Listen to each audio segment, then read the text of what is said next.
Est-ce que quelqu'un peut me définir ce qu'est un cancer? C'est une maladie très grave.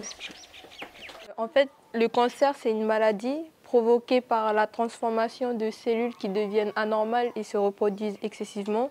C'est des cellules qui se reproduisent beaucoup. Là, vous avez un exemple de tumeur ici. Je ne sais pas si vous voyez bien. Après une présentation de ce qu'est un cancer avec quelques exemples de micro-organismes responsables de la maladie, les élèves doivent observer des cellules cancéreuses grâce à des échantillons de l'Institut Pasteur. Il s'agit de comptabiliser celles qui sont traitées d'un côté et celles qui ne le sont pas de l'autre. Le métier de chercheur et sur quoi il travaillait? Justement, il travaille sur les cellules cancéreuses. Donc c'est lui qui nous a préparé l'échantillon. Les cellules sont tuées et fixées, donc il n'y a aucune sorte de danger. Tu comptes le premier, celui qui est complètement à droite. Tu comptes les petites cellules qui sont à l'intérieur. On a vu des petites cellules cancéreuses, mais qui sont mortes. C'est la première fois que tu en vois? Des cellules cancéreuses au microscope, oui. Sinon, on a fait d'autres observations. Ça fait des futurs STL peut-être. C'est bien, on manipule, on fait du cours, puis on apprend des nouvelles notions.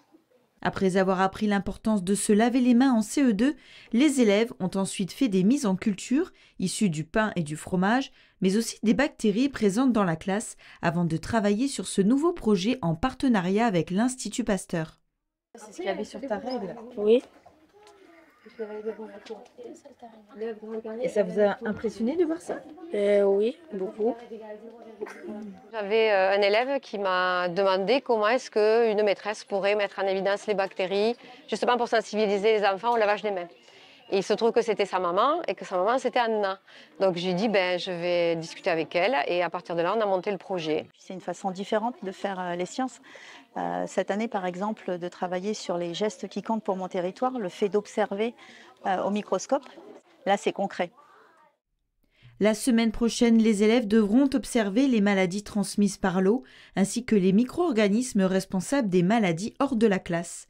Enfin, le 22 octobre prochain, ils devront restituer leurs travaux à travers un exposé à l'Université de Baco.